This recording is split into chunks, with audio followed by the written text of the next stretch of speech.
Thanks for downloading, watching, listening to the Lean Into Artcast, the show where a couple of visual storytellers take a walk around a topic in and about visual storytelling, making stuff that communicates, designing stuff, designing software, designing art, and managing one's lifestyle when one pursues these endeavors. We think really hard about this stuff, so you will too. My name is Jerzy Drozd. I'm a cartoonist and teaching artist. The other host is...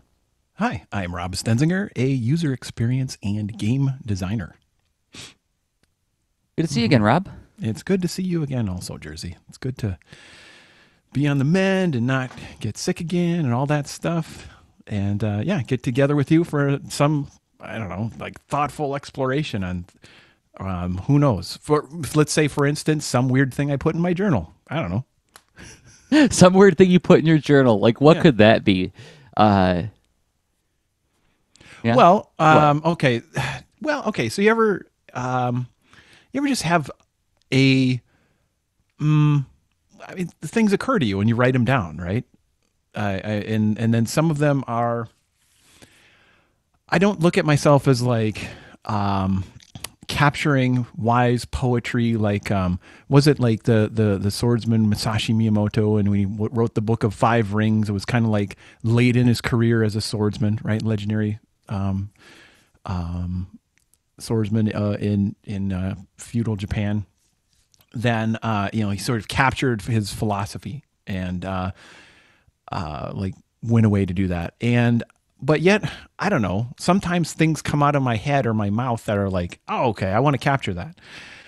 And like this thing that seemed like it might be interesting to talk about is I wrote, today's role is tomorrow's skill and next week's feature. And I just think that hits me in a variety of ways. And it seems like it struck you in some way as well, where maybe worth digging into as a topic for this week. Yeah. You texted that to me the other night, and I looked at it and I was like, yeah, this is the one I think that I would love to dig at with you. I know that you have been doing a lot of thinking in this direction, and I knew that I could probably respond to it with, I mean, for people who are new to the show, what we typically do is, I think part of what makes the show work, at least for us, is that we have very similar, I think, ethics and philosophy about what we do, but we work primarily in two very different kinds of fields. Rob works a lot in UI, UX, software, game design, and I work almost exclusively in comics, a little bit of teaching comics. So it's fun to take these topics and look at them from our own sectors and triangulate a little bit with that, right? Oh, I love it too. And especially like when something that it's great to talk something through with someone else who likes to explore this stuff, because you can really sort of, I know for me, I can get stuck in like an abstract corner where I'm like, what shape was this? And, what did I mean? I know I had certain feelings at the time, like that note, that this is something that I do from time to time. I will just sort of take a quick page through my journal. I don't go through in a very methodical way, but I will fly through it, right? And all of a sudden something will pop out, and like this one did. And there was clearly like a mindset I had at the time, and I think in some ways the mindset can be related to how like just automation in the world overall, our capabilities as we all develop skills, and some skill gets recognized, and then it gets turned into like a more distributable version of that skill. And then at some point it may even, turn into like, well, now we have to get even faster and what have you with it. And I know like we've all dealt with this over time, right? Is if you've, in what we make. And that's what I thought of when I came across it recently, well, a couple of days ago, where I'm like, this is something that you deal with if you've been using almost any tool or technology for just a few years. Things keep evolving. So let's with that in mind, like how we work on our projects and how are we attached to the way we make our projects is, I think, an angle to start digging into this. Well, then I'll hit the stinger. Ah, heavy. So, can we back up and talk about specifically? Is there like a specific story that you can refer to, or maybe a more specific example you can describe when you say today what today's role is and how Yeah. that becomes a skill and how that becomes a feature? What specifically are you So talking think about there when about you say role? you're working in a business where you have the financial backing to be able to support a team of some kind of specialties, right? And let's pick comics. And I've never been in this situation, but studying comics and learning techniques, I can certainly appreciate other stories of how you can divide up the labor in different ways. Where you may have someone who is doing the writing, the the layouts, or the balloon spotting, or the actual the words in the text. Maybe there isn't a custom font and that's someone else. So like you can divide up the work in so many ways, right? Where the ways you divide up work is a role, right? And Hmm? that role exists because it can be supported.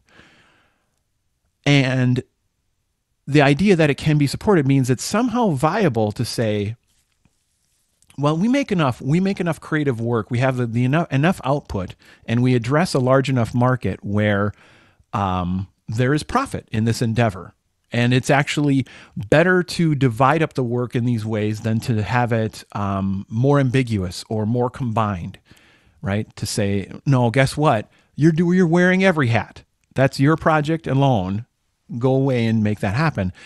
And I know that like different businesses divide up work in different ways. So for me, role means it's a specialty that combines with other specialties that allow you to deliver something. And it doesn't just exist in like a fleeting flash disappearing kind of way. Like it's a stable thing. You're like, oh, I'm going to be a penciler. Oh, I'm going to be an inker or a colorist, what have you. And then that role does embody many skills. But then what if that role then changes into something that it really is like, I need to do more than one thing. I wear many instead of I guess my role is comprised of many skills, right? So I maybe had to learn lettering and also the the sound effects and the visualizations of those things. And because this is a smaller project, or maybe our market isn't big enough that and that's actually why it's a smaller project, right? So then it's a skill I wear, and also because of awareness of that technique, the things, the tools and practices that help that person in the larger teams with the specialties, or in the past when the market was big enough to support, what have you. They since that support system isn't there, yet the knowledge was spread, I can obtain that skill. And that, so the tools and the knowledge and the practice potentially means it's acquirable. It's not secreted away. But then when there's even more widespread awareness and the skill is now being automated, right? So you think about like I was hoping to read up at least on the history of something, so I apologize for my lack of preparation, but like maybe you know this, like when did comics have this sort of it probably relates to printing technique, but like what are those little pieces of cell that you would cut out and sort of shade Oh, are you talking about like Zipatone? zipatone and stuff like that, right? Yeah, So like Ben-Day dots or Zipatone. Yeah. I mean, in a way, that's a skill becoming more automated, right? Yeah, Because you're not absolutely. having Because to.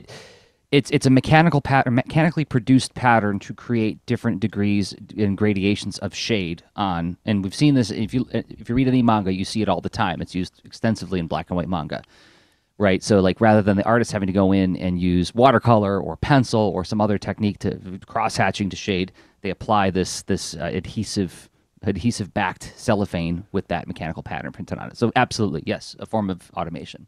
So, and you're not having to stipple something or dot shade or cross hatch or something like that. Exactly. Yeah, I mean, that's a way to automate. And this is not even using digital technology and software. But then once you add software, all of a sudden now automation is like, that's the thing. That's the superpower that gets spread through the skills embodied in apps, right? Yeah, we should point to one of the leaners. Jonathan Rector actually packages up and sells different automation tasks for Clip Studio Paint. So it's like Oh my recipes gosh, for how like did I? That's awesome. That escaped my. I didn't know this. yeah. So like that's when I saw that I was like, oh, that's freaking brilliant. You know, it's like people are selling like brush packs and stuff. Well, why not sell if you've come up with a really interesting recipe to make some part of the process really easy to do?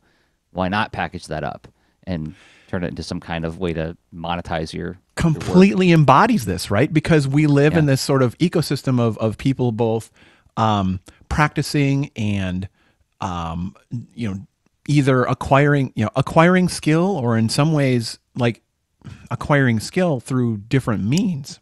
Well, I can acquire the Zipatone skill by practicing in Clip Studio Paint. And maybe I can acquire it with certain bonuses and efficiencies if I've now bought into this feature being distributed that embodies someone else's skill. Now it amplifies my abilities, and honestly, sometimes that can be we get into we I know we had an episode about this before about cheating, right? And this is territory where it's like, no, I'm attached to a particular tradition, and I believe I have certain, you know, value I place into the how of this discipline, and certain practices cross a line that I don't find appealing or what have you, right? Anyway, yeah, so you get into that territory, and that's it's something else I wanted to dig at as well. So, I like how's that. that as far as like exploring the sentence?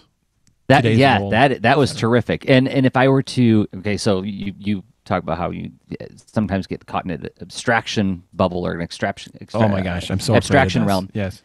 And I tend to get caught up in narrative bubbles and narrative corners, you know, because like everything to me is like, can you tell a story out of it? Can you express the idea through story? So when I was 21, 22 or whatever, and I was making, my first real strides in comics, I lost what little network I had of peers to work with on things. And these are people who I was relying on to do parts of the process that I wasn't quite as good at, like inking, like lettering. And so that was the role that was now vacant and saying, if you want it done, Jerzy, you have nobody to call for help, right? This would be like the mid 90s. So I didn't have a computer yet. I didn't have internet access. I didn't know that there were news groups of people who would be talking about this stuff yet. So I really was, for all intents and purposes, alone. So time to break out some pens and start to practice this stuff and learn the skill. I'm in a letter now. I better learn how lettering works, and that led to what became a bit of an obsession of mine, right? And it's something that I pay a lot of attention to now. And then, so that is now a feature of my work. And as a matter of fact, I was negotiating a comics gig with somebody, and they're like, all we want you to do is the pencils and inks. We'll have somebody else take care of the coloring and lettering. I'm like, that's fine, but I really feel strongly that I need to do any sound elements in the comic. Like, oh yeah, we knew that, Jerzy. They're like, okay. Like, yeah, we knew that about you. Just yeah. Yeah. We That's knew awesome. going in that was going to be something where you're going to plant a flag. So yeah, right. So does that narrative jive with what you were describing? It totally does, and I think we'll come up with more as we Okay. go along. All right. Well, let's dig in. Where do you want to start with? Well, I mean, I think there's a question of it's like, what do you value about the process? And like, I think that's where like friction can come in, because okay, so you described acquiring, so somewhere you got an appreciation for the visualization of sound, right? Mm-hmm. And then that became really important. But like, what about the how you went about expressing that? And Like where do tools become precious? Where does process become precious? Right. Man, where does it become precious? I don't know And I if I'm don't mean understanding that in a value loaded way. Like I mean like oh and no. it's okay. I mean that in a very accepting like we make this stuff because we care a lot. And of course you're going to care about the way you go about it as well, right? So I don't mean to say like, "Oh, and then where did you mess up?" Right? Oh no, no, And no. No, no, I I mean didn't I like didn't we I just didn't care interpret about it that stuff. way. Cool, cool. I didn't interpret it that way. I was trying to think like as far as procedure or tool, have I ever been precious about any particular part? Philosophically, I get precious about certain things, right? Like Hmm. I don't I get really uptight and troublesome with my collaborators if I ever perceive that something's being designed thoughtlessly or haphazardly.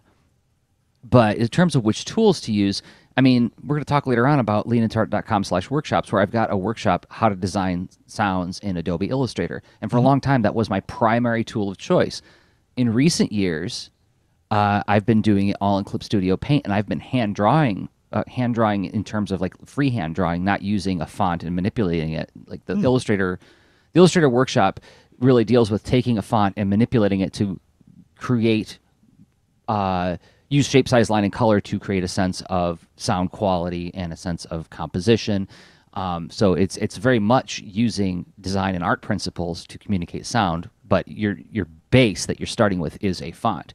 Whereas in Clip Studio Paint, because the font tools aren't that great, that was the first part. I was like, oh, I can't use these as well as I could. Like I love their word balloon tools. Don't get me wrong, the word balloon tools and the way that that's all managed is really really great. But there isn't a sound element design tool as much. There's like some things in the materials palette that are sort of like a bank of sounds, and you could make a bank of sounds, but ooh, I that's where I would get precious. Is I would not pull from a bank of pre-designed ones. They are custom for the moment, and so I've gone back to drawing the sound design from scratch with actual pixels and the pen. So the tool and method I'm less precious about, but the principles and design ideas behind it I'm very very precious about. Does that make sense? It really does. And I think that's kind of the sort of a pragmatist situation where it's not like being pragmatic doesn't mean you don't have principles. It means like I know what I believe in and where are the outcomes I'm seeking. It's just that how I get there isn't as big of a problem for me, right? Yeah. I mean, is that fair Yeah. to say? Yeah. Yeah. Yeah. It's very similar to how I treat my school visits and workshops. Is I show up ready to either plug into a projector and do a digital thing with a slide deck and with some live drawing, or if you got a flip chart, I can work with that. You got a dry erase board that I can just hold like this, I can work with that. I can do the thing I need to do with whatever tools are handy. I like that versatility a lot, and I guess that is a practical approach, right? It's not like I can't come to your school unless you have a media cart with these types of machines on them, right? And it must have an HDMI out because I want high quality projection of my images or anything like that. So wait, so how did you get that versatile? Like that seems Ah, like very, very magical or uh, interesting where, I mean, you bumping clearly into the wall, practiced like one approach to start, right? I'm my artistic exploration is like a Roomba, just going bump. Oh, can't go there. Bump, can't go there. Bump, can't go there. Yeah, it's like I showed the first time I showed up to like a school visit, and like they're like, "You said you had a VGA out for projector, digital projector." I'm like, "Oh, sorry, it broke." Oh, well, I better figure out something fast. I guess kids, you're gathering around this table, and I'm gonna do my demo here. Switching from like when my Macintosh died, and Mhm. I have a license for the Adobe Suite on it.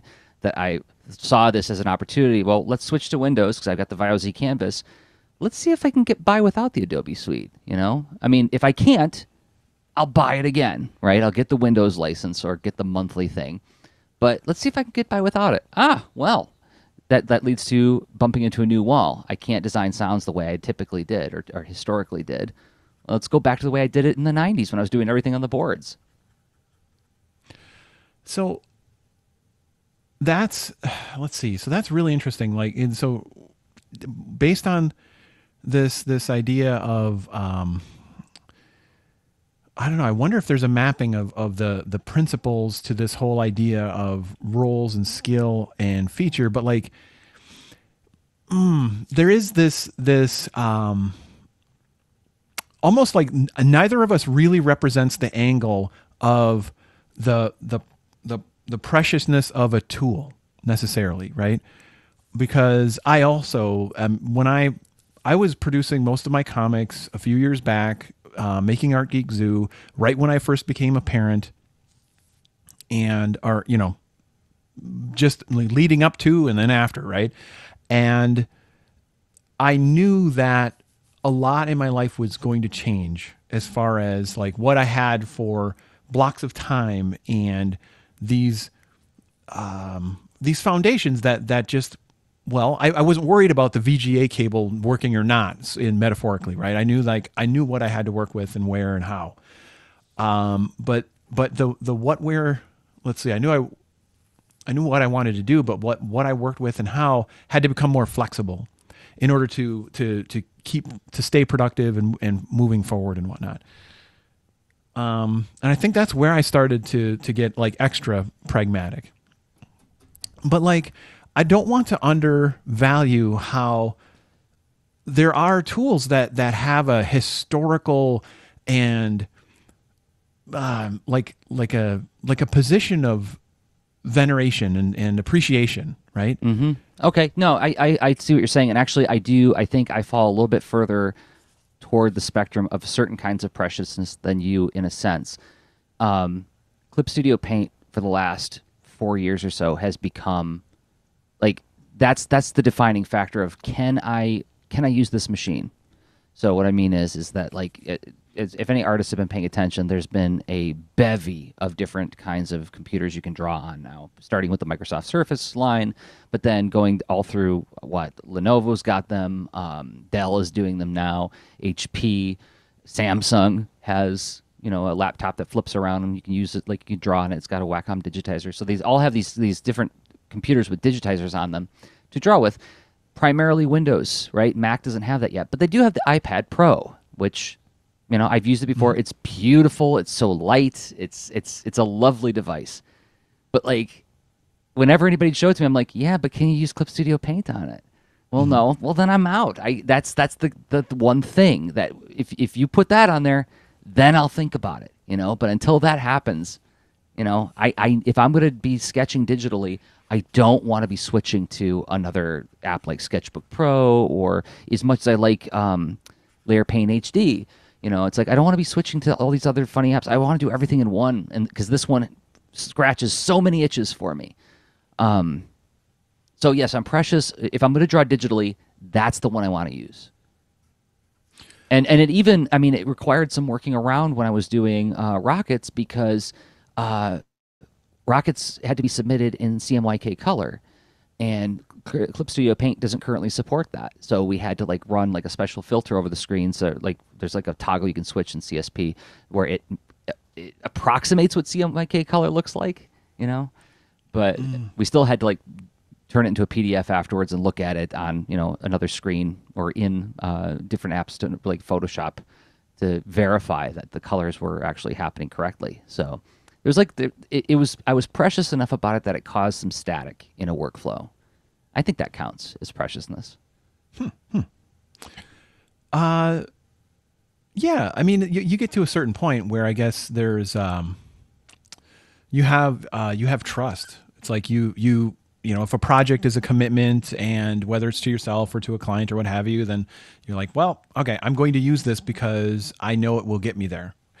And I do think there's a valid sort of I don't know, if you're trying to I don't know, like learn from one of your heroes and pick up one of their tools, which may be from an era before Clip Studio Paint, right? Yep. That comes up, and and I think that there is inherently a tension there where you think like, how like from scratch am I going to be, and because I like this idea of tradition and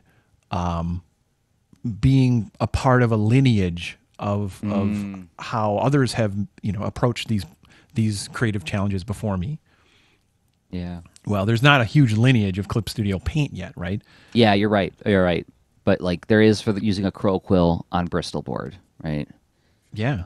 And that was your jam for a good A time, long right? time. Yeah, for a long time. That was like, and I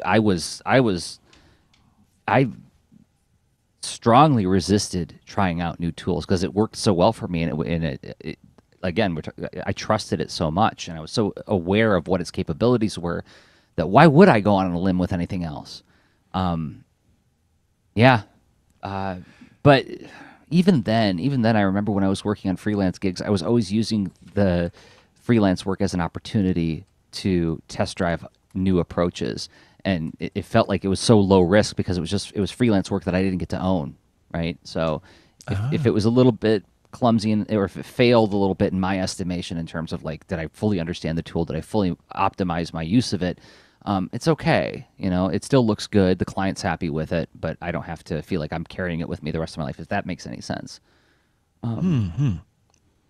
Yeah, that is a neat way to have permission to explore, where it's like as long as it does the job. I mean, it's feasible for me to accomplish this commitment, and I get to do some exploration. That's an interesting, like, interesting business choice.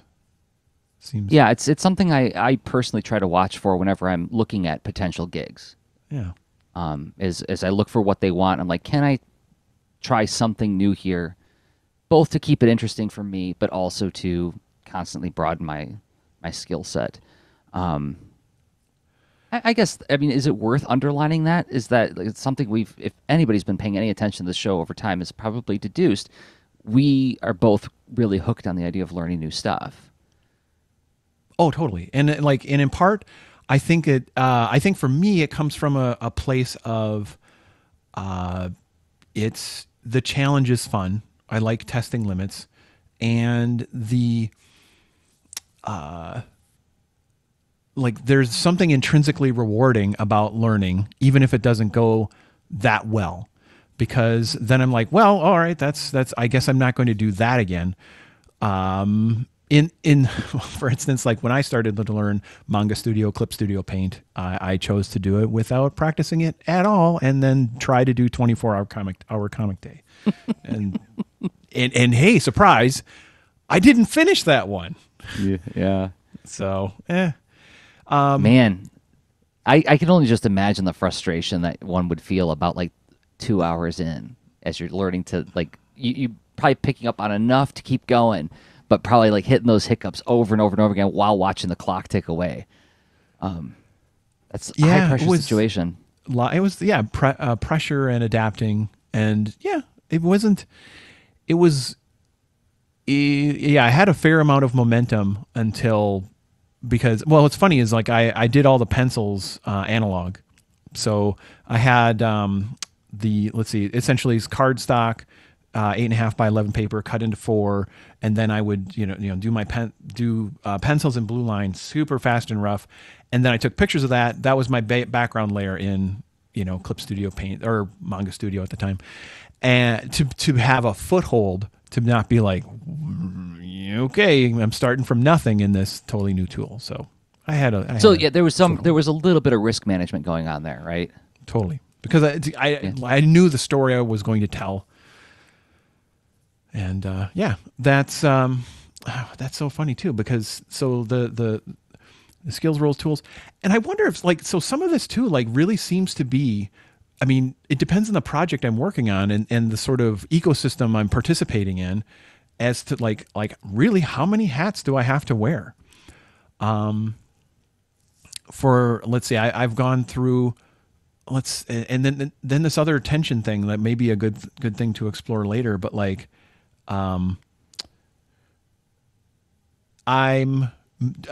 doing my own comic and all the writing, hitting a tension point a few like 20, 30 episodes into it, and then bringing a writer in, and then saying, well, I'm also hitting tension where I don't like the font that I made for myself, so I'm actually not going to do that, and I'm going to go to Blambot and license a font, right? Or hire somebody to design a new font for me based on my handwriting or something like that, right? Bringing outside expertise. Yeah. So I started out Precious going to be like, this is all, you know, me out in the wild. I'm gonna craft a comic and light a fire, right? And I'm gonna catch a fish. I don't know how, but I'm gonna use Flash for some reason. Anyway, that's why. Yeah, because it was a familiar tool for me at the time, and yeah. Anyway, but so I don't know, and that and yes, you're right. There are times where, oh man, this is a tension that I travel all the time and continuously come back to and bump into the wall on it, and it catches me by surprise where there are times where I'm being walking with a sense of hubris, like I know what I'm doing, like I'm applying past knowledge to a situation where it doesn't apply, and I've had situations where I come in very humble and say like, what does this need? I'm a beginner in this, and I'm ignoring how the past knowledge can help me too, right? Man, I'm not always great at navigating that, so that'll be a fun one to talk about in the second half of the show. Yeah, I think that's a good setup. So we have these these tensions between, I guess, hubris plus good enough, and then actually noticing new things because of your practice and saying like, maybe I have to adjust what I think is quality here. Cool. Well, we'll navigate that in the second half. We're going to take a 1 minute and 30-second break to talk about thanks some people who make this show possible. And those people happen to be the folks who support us on Patreon. Patreon.com/leanintoart. What is Patreon? It's a crowdfunding mechanism that allows us to ask you to support us on a monthly basis with some kind of pledge, some kind of vote that says I believe in you guys, and I believe in the work that you're doing. This is how much it's worth to me. It can be as little as $1 a month. And we want to take this opportunity to thank 5 people who have been doing exactly that. First, Shane W. Smith, who you can find on Twitter at Shane_W_Smith. Olivia Birdton. Thank you, Olivia, for believing in the show. You can find Olivia at Olivia Birdton on Twitter. Also, Spencer Hallam. Thank you for your support. Marshall Couture. You can find on Twitter at Marshall Couture. We'll link to these all in the show notes as well, of course. And finally, Becca Hilburn at Natto Soup, cartoonist and YouTuber who actually has a video of me leading my How to Make Comics workshop on her YouTube channel that she recorded at the Toronto Comic Arts Festival. And if you want to join them, you can go to patreon.com/leanintoart, where you'll find all the shows that we make, as well as the extra leans, the shows we record in between. Well, we record them once a month now, and they are available only to the people who support us on Patreon. And after we post them, it becomes an open mic post where you can comment and discuss whatever visual storytelling topics you are thinking about. We want to thank everybody who has been doing just that. It means a lot to us. It really does. Thank you. All right. So how about something a little bit more upbeat for the second half of the show? Here we go.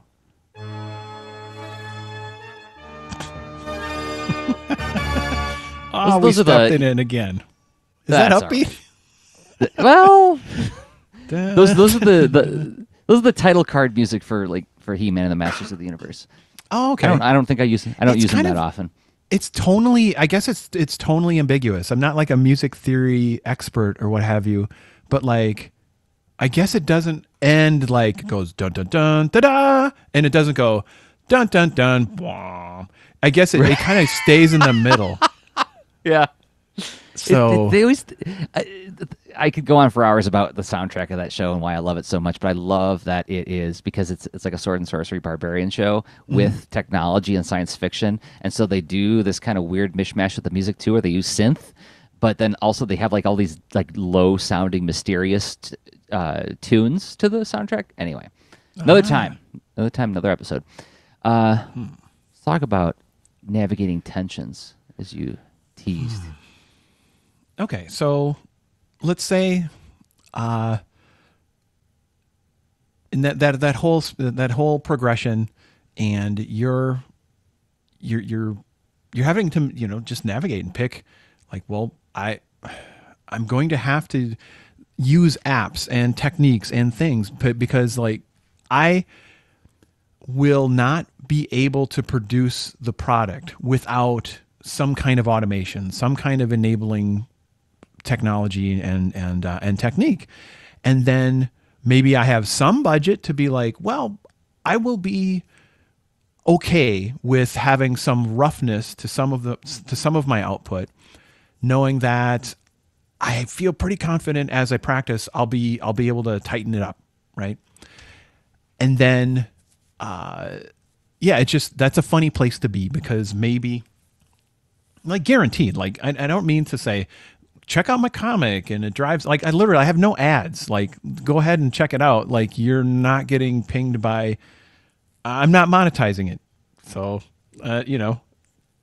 shame on me, I guess. But like, if you explore it, there's this really obvious jump in skill and tools and techniques over the different chapters. And I decided, like, oh, this is haunting me. I should remake it. And oh no, but then I said no. This is part of the voice of the project. Hey, rationalization is a pretty awesome thing, right?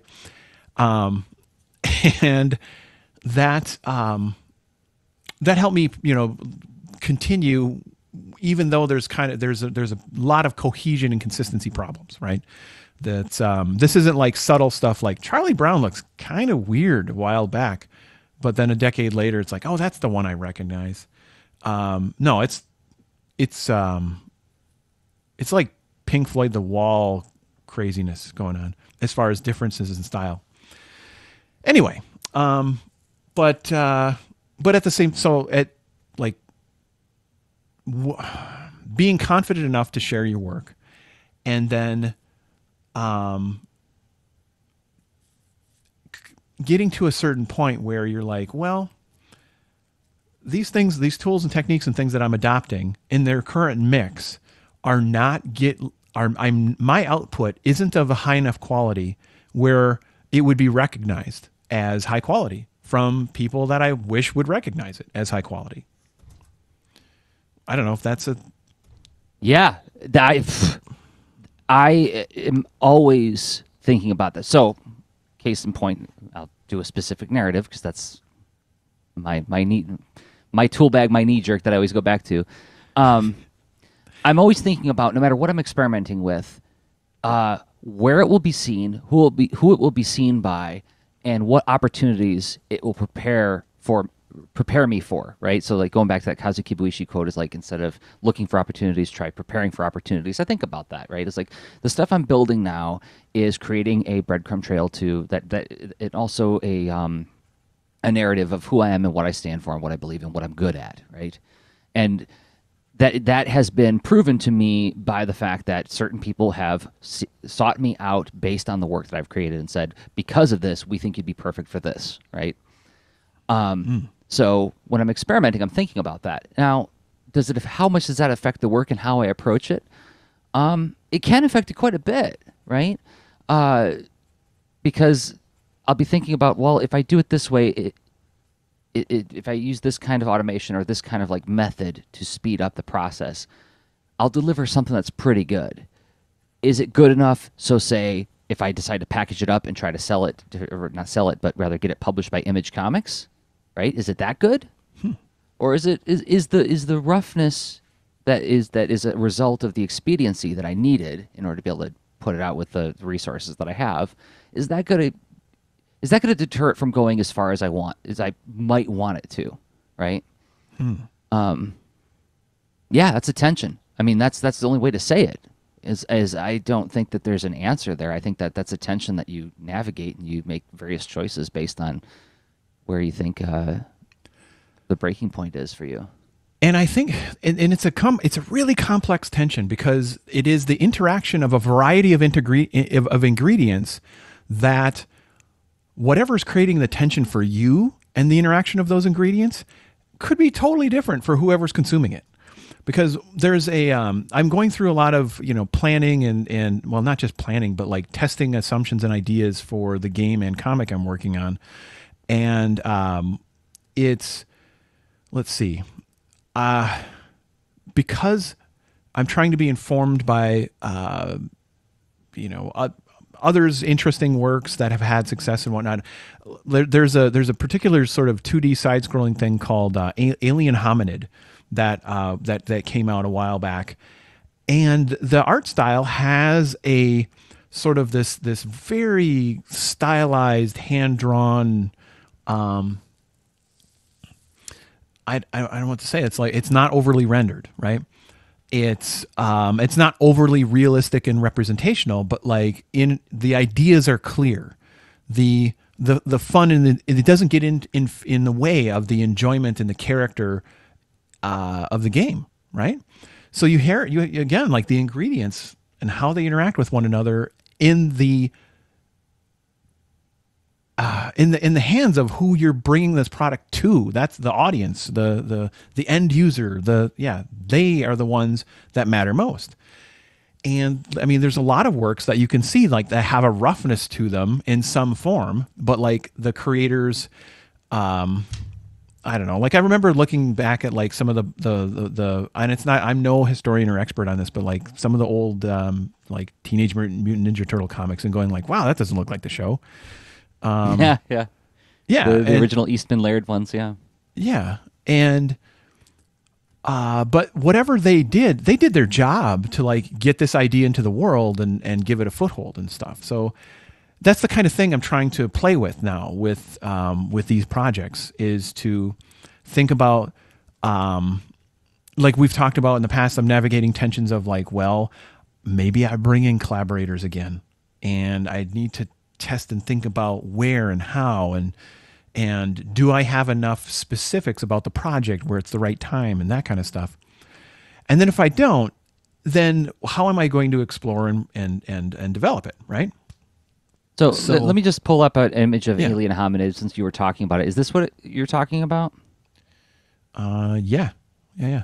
Yeah, so it's like very simple cartoon designs, and it looks like it actually kind of reminds me of Invader Zim a little bit, like that kind of aesthetic. It's very sure. It's a very hand drawn. I mean, you can see the very hand drawn looking font in the stats and the numbers. Mm-hmm. Yep. And the background looks like intentionally rough and I don't want to say crude, but it's abstracted out a bit, and it looks like it was very like loose. So yeah, as you were saying, right? So, but again, like but it works, right? Especially when you when it's live and animated and interactive. So again, this art in context and how it was consumed. I mean, it was a successful game. It did well as far as recognition in the indie scene and also sales and whatnot. So, and it led. I mean, what was the team that did that? It was it led them to they did Castle Crashers, and then which is a really fun game, but definitely an evolution of their style. But it didn't go from sort of alien hominid type aesthetic and then jump all the way to, I don't know, something like a super clean 3D rendered, Mario, right? Like the semi-recent Marios have been, but it's a totally different. But there's a progression and there's skills, and there's something you said where it's like, it reminded me that in a way you have like the skill progression. You're whether it's through your practice with your current methods and tools and techniques, or you're acquiring them, saying like, I need to amplify my current skills, which is what I'm doing also with the game aspect of the project I'm working on, because I'm using Unity and assets in the Unity. I sort of shopped around for something that fits my intent with the game design, and really, it's taking away a lot of work that I would need to do by hand if I was using a different engine, and I had to sort of build these technologies on my own. Immensely enabling, like vastly simplifying of like the challenge ahead that I need to tackle. And allowing me to focus on the things I want to do that I think would be valuable. That like the artwork and the expressive and the story, right? and adding more animation and stuff like that compared to my past games. But like skill progression is like this, and it's like an enabling quality of life thing, but also a quality of output, where it's like you have a couple of like you've got a budget, and where are you going to spend it?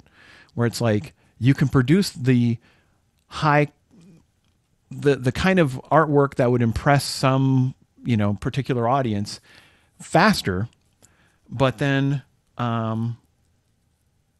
let's see, or let's say you can reach these the like greater depths of skill and like rendering capability, but it still takes you a long time. Or you can do that sort of medium path and get there faster, which is a bit what you described. Yeah, very much so. Yeah.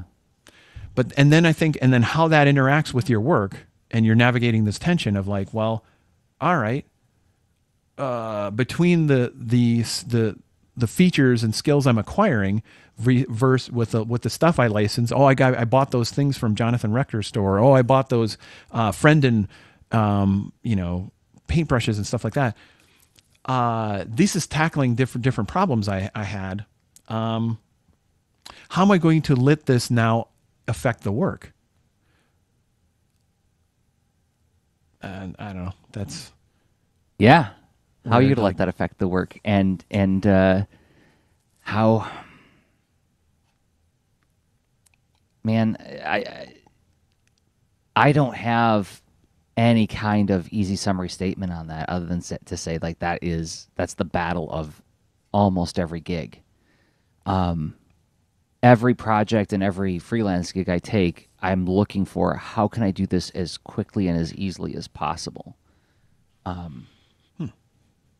mean, that's in my like top 3 priorities for the job, right? That priority gets shunted aside depending on certain aspects of the job. So, like for instance, this 9th grade book that I finished recently for the Captain Seriously project. It's like I specifically was looking for a deadline style in the execution of the interiors of that book, and it just so happened that the deadline style I found also corresponded. Well, it was like I was exploring these 2 channels. I was like, how can I make the art style more edgy and jagged and sort of brittle and crusty looking to appeal to this particular age group who's really into like post-apocalyptic fiction, right? And B, how can I do this so that it's really, really fast? And I found like I think the sweet spot where it's like I was finishing a comics page in under 4 hours. Mind you, it's black and white. It's not full color. That's why I was able to do it.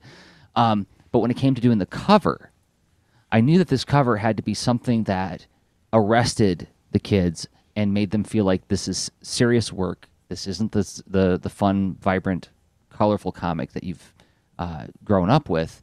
This is now it's getting, it's more like a movie, as the kids would say until they. Well, yeah, I know, it's fine. It's how inclusive of you. So I specifically like designed like a kind of the montage cover like you'd see in a movie, but then also, I mean, I spent somewhere in the neighborhood of over 20 hours on that cover. Like I really labored over it because I wanted it. Most of the time, I want my work to look like it. You don't notice the scaffolding and all the effort. I don't want it to look like it's been labored. I want it to look like it's fun to look at. But this was an image where it's like, I'm going to spend a lot of time and I'm going to make it look like I spent a lot of time on it because I want those kids to say, no, this is serious. Look how much time he spent on it, right? Like that's the kind of things that like when you're at that stage of your development and understanding of art, you get attracted to like the surface details. Does it look like that a lot of expertise went into this? Does it look like I couldn't do that very easily? Does it look like a movie, like the kind of images we typically see associated with like big, loud drama? So yes. So like that trade-off happens depending on, but so that's an instance where like I know exactly who that book is for, right? Yeah. With a lot of my experiments, it's like I have an idea of who I want it to be for, but I'm waiting and hoping to be surprised, right? I mean, there is a bit of a filtering and a selection as far as there's the project itself, and the cover of the project has a different job. And if you can tackle it in a way that, no, this is straightforward based on the same aesthetics that I do here. It's just like, this is a featured image to pull someone in and give them a question about what's inside. And it's not doing extra lifting beyond that. But then you think about the stylistic differences between the artwork on the cover of an Atari 2600 cartridge versus the gameplay, right? That's a pretty big distance in representation. Yeah. Oh man, the Indiana Jones game, for crying out loud.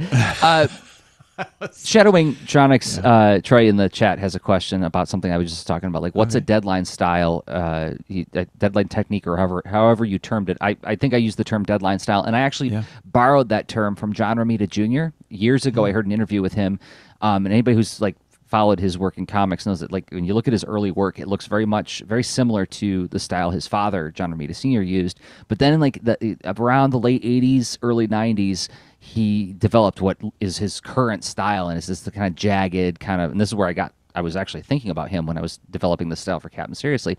It's this jagged, almost sketchy style. And when someone asked him about why he made that switch, he's like, that's my deadline style. That's the style that I developed to get pages out the door as quickly as possible while still maintaining the highest level quality that I can, right? So trying to find that median where it's like, well, I could labor over this a little bit further and it might look a little bit more polished, but I also have the practical constraint of I got to draw a page a day every day, in order to make my deadline. So that's what deadline style means, is like hitting that sweet spot between doing it quickly and efficiently and also making it look professional. There's a lot of layers to that, because there's almost like a fluency and a recognition of like, well, there's me and the output that I want to get, and the output that I can afford to get, and that I can produce consistently, sustainably. Because I could spend 40 hours on an image and break it into stages and very deliberately get to a certain level, but like that is not sustainable at all. So how do you find that tuning, and like how do you notice that you're getting that I don't know, that recognition or awareness? And to go to what you were kind of talking about a little while ago in terms of getting help, I forget that I used to tell this story on the Art and Story podcast all the time, because it's one of those like magical stories of comic making that makes me wish, like, oh, I wish I could have been there for this event. There was a situation where, I'm loosely grabbing this from my memory, where a cartooning team, like I think it was a writer-artist team, got a gig for like a 40-page book, and the publisher said like, oh, and this was like Friday afternoon, like, and can you have it by Monday? 40-page comic, right? Even if you're doing the pages 4 hours at a time, there aren't enough hours to do it. So they gathered up a whole bunch of their cartoonist friends and locked themselves in a hotel room for a weekend, and they put together this 40-page book in one weekend, right? And I love that idea of that, like that fierce, frantic kind of event of creativity. That is not sustainable either. But It was a situation. What you're describing is used now frequently, and then people call it a hackathon. Oh yeah, it was a comics hackathon in the 60s. Totally a comics hackathon. And it has all the risk and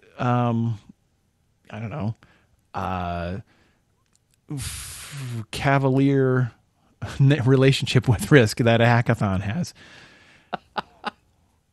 Yeah.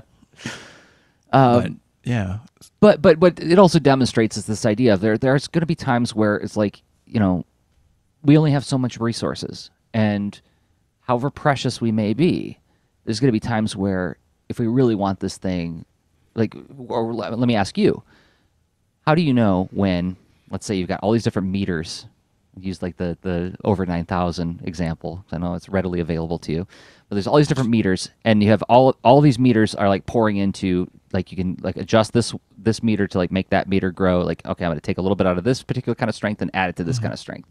Sure. So in other words, there's only so much resource to go around. How do you know when to say, like, you know what, I want this particular piece of the thing to have all of my power in it, which means that I can't put any power into this piece, so I'm going to have to get Vegeta or Piccolo to step in and do that part for me.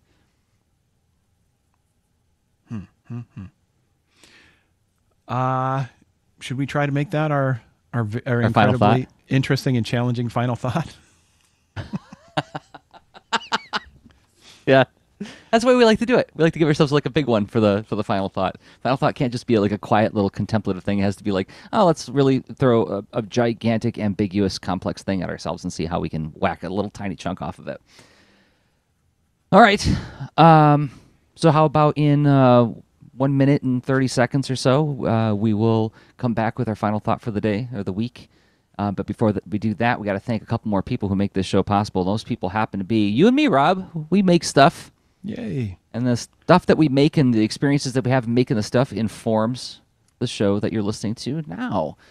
And the thing that I make that I hope you'll check out today is Boulder and Fleet at boulderandfleet.com. What is it? It's about two best friends, a bear and a bird, who travel from town to town. They encounter people in trouble, and they do their best to help them. And they're adventurers for hire because Fleet wants to make a living off of Fleet's the bird. She's a very ambitious young bird who wants to be the most famous adventurer of all time, and she's cast her lot with this very powerful, very sweet bear who's so sweet when they say, go kill that dragon, he's like, well, surely we can talk to the dragon first.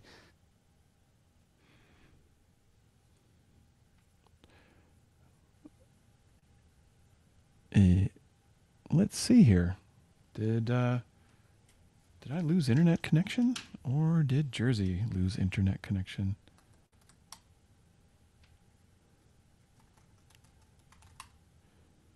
I think Jerzy might have lost internet connection. I wonder if we are still live. Let's see here. Alrighty. Let's see. Hey.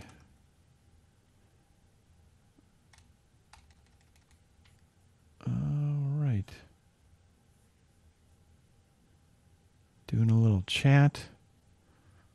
It's not the worst place to have a little fall in the connection, but ideally you make it through an episode without that.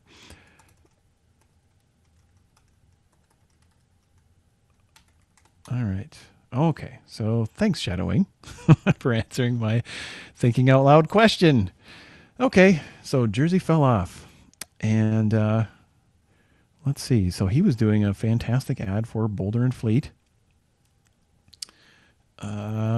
And I was writing my thoughts on the final thought. So here we are. So Boulder and Fleet is honestly a fantastic comic. It's not just because my friend makes it, my co-collaborator on this podcast adventure makes it. It's honestly the question of, can a sort of a pacifist bear who has incredible power then find a way to navigate how to use it and apply it, where there's this really skillful and ambitious bird who wants to make things happen and help people out, but like got to make a profit, right? And this is all hey, and welcome back, Jerzy, as I was describing your comic. That hasn't happened in a while, where my internet goes out for like a minute. So that's fine. I'll get to go back and listen to how you talked about it. Let me see. I did a little bit of like, who's here? Who's not here? Am I not here? Is Jerzy not here? And then I did start to jump into describing your comic, which it's okay. So if you like sort of so buddy comics, buddy situations, and that kind of that tension of like, well, I mean, chances are if you're listening to this, you have the whole the plight of the independent creator, and honestly, Boulder and Fleet are dealing with that as well, and trying to be successful adventurers for hire. And you can check out all sorts of awesome work at boulderandfleet.com, and also you can support this fantastic project via Jerzy's Patreon, which you go to patreon.com/Jerzy. And that's accurate, right? Yes. Awesome. You got it exactly right. Awesome. So, and then Jerzy shares like behind the scenes stuff. And sometimes that comes in podcast form, but there's a lot of times it's like, just releasing Boulder and Fleet stories along the way, and then works in progress. And there's the desktops, and there's all sorts of reasons to support this, awesome work at patreon.com/Jerzy.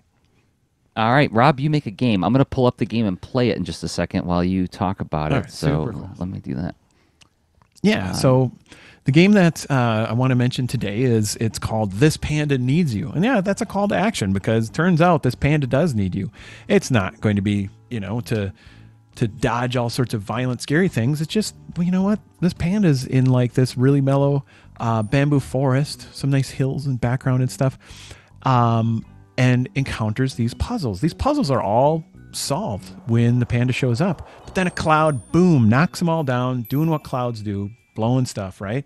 And guess what? Your job, help the panda put things back right. And what's fun, the panda celebrates your work as you're making progress. You encounter a new puzzle. So guess what? That puzzle is going to be a little more challenging. And there's like over 50 levels where this progression happens. And so you can learn more about the game at this-panda.com, or you can just go ahead and pick it up at your favorite app stores. There's the iTunes App Store where it works on iPhone and iPad, the Google Play App Store where it's on your mobile devices and tablets on Android, and then you can get it on desktop for Windows and Mac at itch.io. And if you did buy the game, if you've already purchased it, the great thing you can do is rate it wherever you purchase it from. Give it a rating, or tell a friend. That's an easy thing to do. Just like say, hey, I played this game and it's a lot of fun. But if you're like, oh, that's nice that you guys make comics and games. So what? We're here because we like the way you think about stuff. Fair enough. leanintoart.com/workshops is where you can find a whole bunch of different self-contained video series that we've put together. You can download it at a price of your choosing, even free. Speaking of free, a free thing you could do right now to help us out would be if you're watching the video on YouTube, giving it a thumbs up. And if you're listening to it in a podcatcher like Apple Podcasts, giving it a rating there helps more people find the show. And we appreciate everybody who has been doing those things. Thanks so much. We do. It means a lot. It's so cool. It's like I do check out because that feedback loop is important, right? So I will go back through and I know Jerzy does too. We'll take a look like, hey, who said some stuff about us in our different reviews, like in the Apple Podcasts and whatnot. And it's really fun. And honestly, it's pretty humbling and I deeply appreciate all those very kind reviews. So and it helps. So here we are. Final thought. You dropped quite a thing. Yeah. Shall I So how do you know? summarize? So it's How like do you what, know when to, or rather, what does the tension look like? Maybe this is a better way of putting it. When you want to put all of your skill and power behind one particular aspect or like a small number of aspects of the thing you're trying to make, which means that, well, now I'm not going to have the resources to do it on my own. Now I need help. How do you decide what things to have that person help with? Oh gosh. And I mean, and that goes so many ways. It's like, well, I'm going all in on a certain aspect that I'm unable to meet on my own. Then you bring in help. But then you also mentioned like, what do you then back off from and how do you make those trade-offs? So that could be also where you're going solo and you decide to, honestly say that, well, for instance, I want to discover enough about the project that is this hypothesis I have, or I think there will be a fun interaction for the audience between having a comic representation of these ideas and then also an interactive experience, right? A game. But then in order to actually do that with a team, I would need to do a lot more specification and explicit description and design to make it a task that I can hire out, right?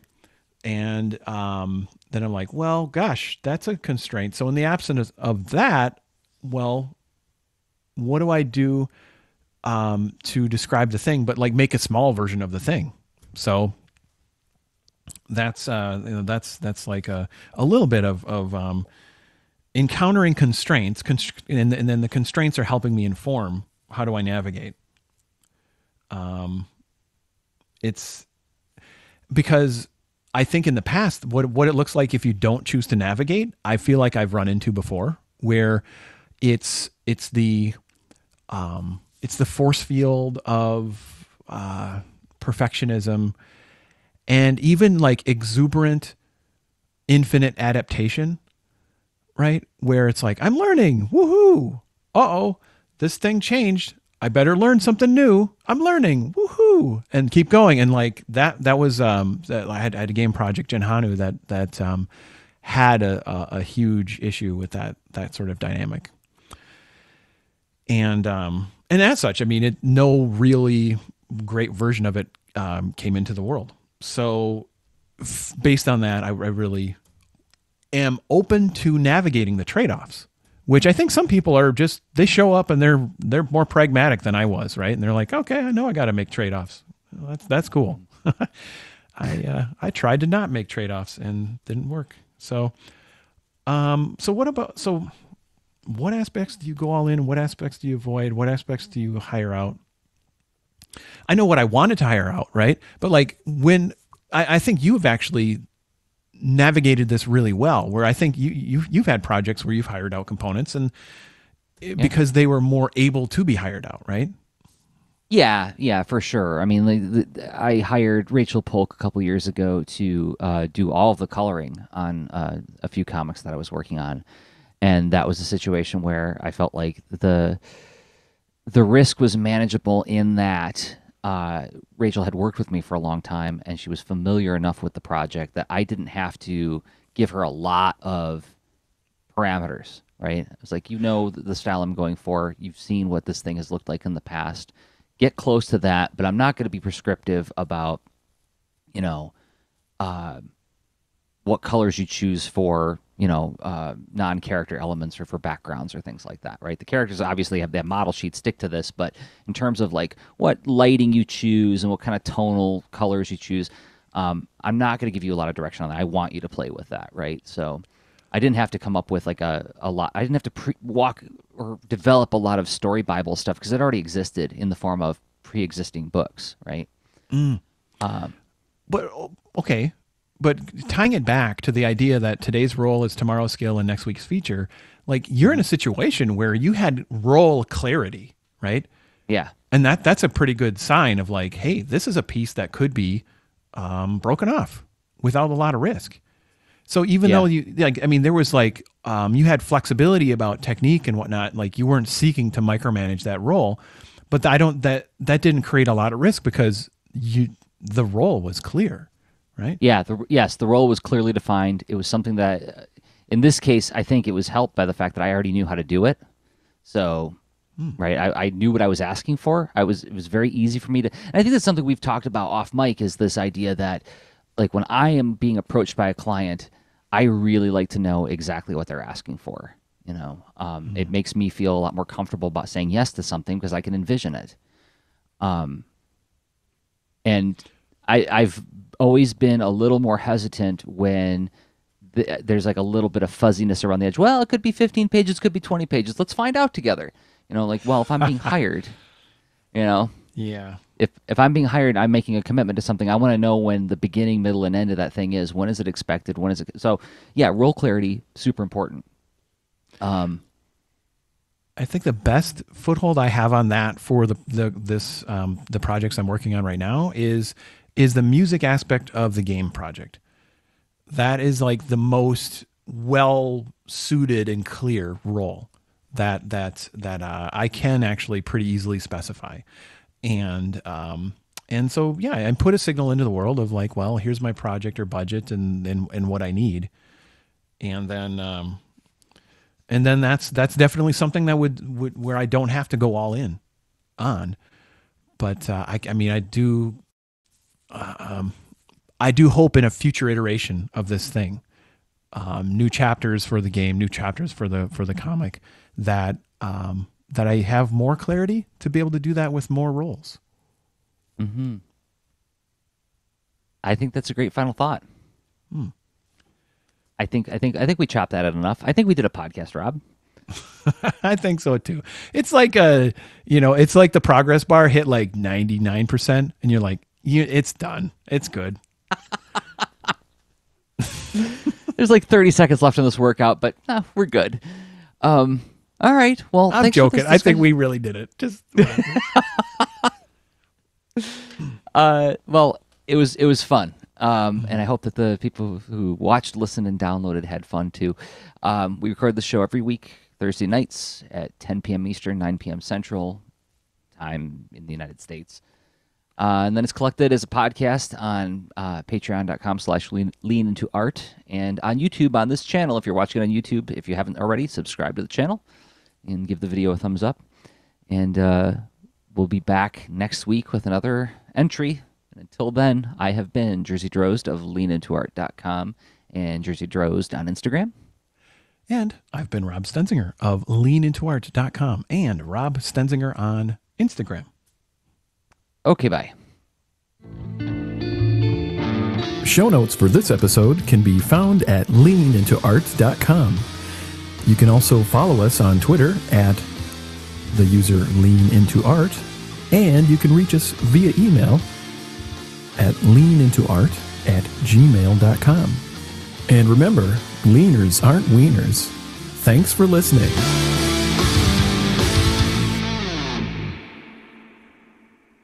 All right. I'm going to turn the stream off. Thanks for hanging out with us, everybody. Yeah, thank you.